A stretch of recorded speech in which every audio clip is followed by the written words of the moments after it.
Hello student, मैं साजिदा अंसारी आप सबका स्वागत करती हूँ ऑनलाइन स्टडी विद एसए में। आज की जो हमारी बुक का नाम है वो है MPS 004 तुलनात्मक राजनीति मुद्दे एवं प्रवृत्तियाँ, इग्नू यूनिवर्सिटी। आज का जो हमारा टॉपिक है वो है द्विदलीय प्रणाली और बहुदलीय प्रणाली व उसके गुण व दोष। ठीक है, आइए देखते हैं द्विदलीय प्रणाली। जब किसी देश में दो राजनीतिक दल सक्रिय होते हैं तो उसे द्विदलीय व्यवस्था कहते हैं। इस व्यवस्था में सत्ता का हस्तांतरण केवल दो दलों के बीच में होता रहता है। ठीक है, हालांकि लोकतंत्र प्रणाली है तो दो या दो से अधिक राजनीतिक दल भी हो सकते हैं, परंतु उसका कोई विशेष महत्व नहीं होता है। ये पद्धति सभी दल पद्धतियों में श्रेष्ठ मानी जाती है।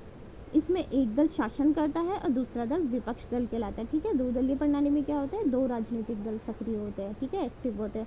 एक दल शासन करता है, दूसरा दल विपक्ष दल कहलाता है। उदाहरण के लिए अमेरिका डेमोक्रेटिक तथा रिपब्लिक पार्टी, ब्रिटेन में कंजर्वेटिव पार्टी तथा लेबर पार्टी।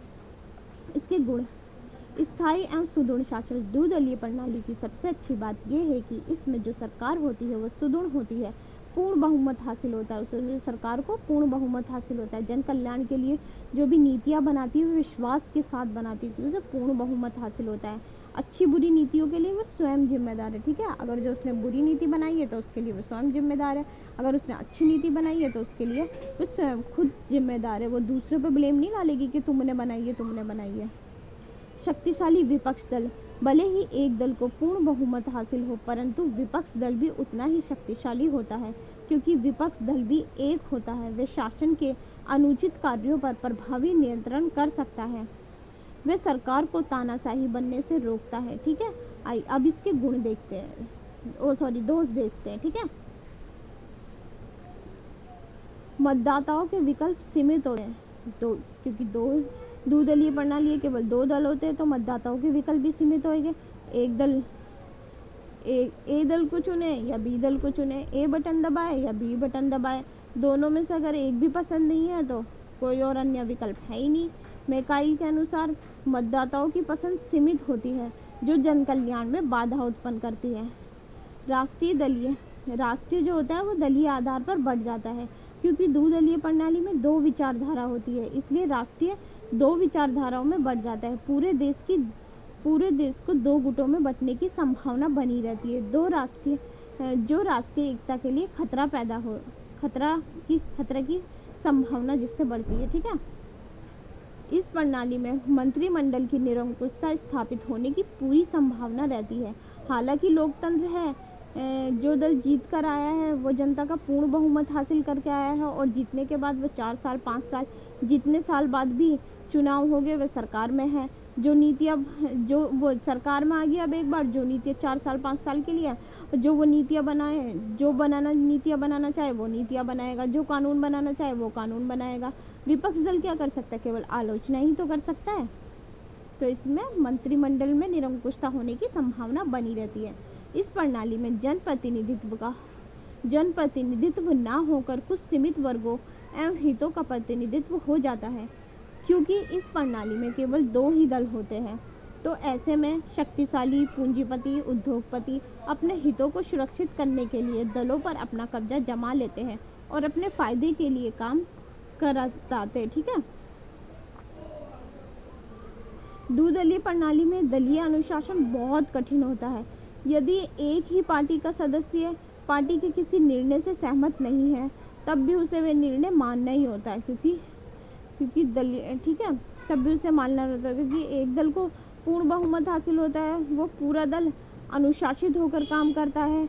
दल नीतियों का एक जैसा पालन करता है, पूरा दल एक जैसी नीतियों का पालन करता है, पूर्ण बहुमत हासिल होता है, पूरा दल अनुशासित होकर चलता है, स्वतंत्र रूप से अपनी राय प्रकट नहीं कर सकते। बहुदलीय प्रणाली।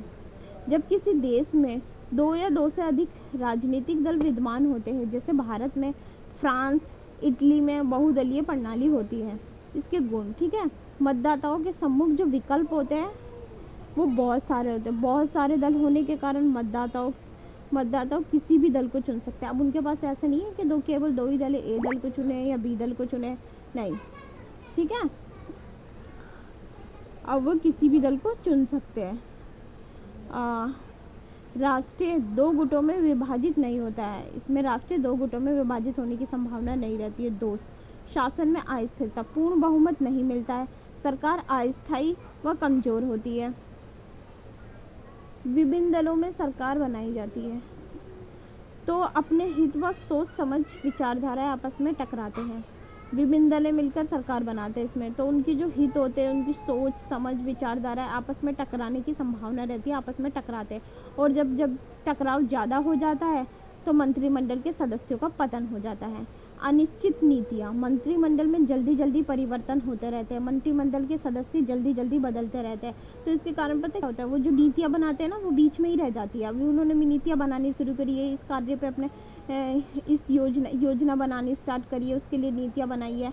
और फिर क्या होगा, वो मंत्रिमंडल बदल जाएगा, तो जो उनकी नीतियाँ वो अनिश्चित रह जाएगी, पूरी हो ही नहीं पाएगी उनकी वो योजना। राष्ट्रीय अनेक गुटों में विभाजित होता है, मतलब धर्म की राजनीति होती है, भाषा की राजनीति होती है, संस्कृति की राजनीति होती है, ठीक है। सशक्त विरोधी दल का अभाव, किसी भी लोकतंत्र को मजबूत बनाने के लिए सशक्त विरोधी दल का होना आवश्यक है, ताकि वे सरकार को किसी भी अनुचित कार्यों पर प्रभावशाली रूप से नियंत्रण कर सके, सरकार को निरंकुश होने से रोक सके, ठीक है, ताकि सरकार निरंकुश ना हो जाए, ताकि नागरिकों के अधिकारों की रक्षा की जाए। परंतु बहुदलीय प्रणाली में बहुत सारे दल होते हैं और बहुत सारे विपक्ष दल होते हैं, परंतु यदि एक विपक्ष दल होता तो वह अधिक शक्तिशाली व मजबूत होता, ठीक है। आज का जो हमारा टॉपिक है वो यहीं समाप्त होता है। अगर आपको मेरी वीडियो अच्छी लगे तो please like, share and subscribe जरूर करें।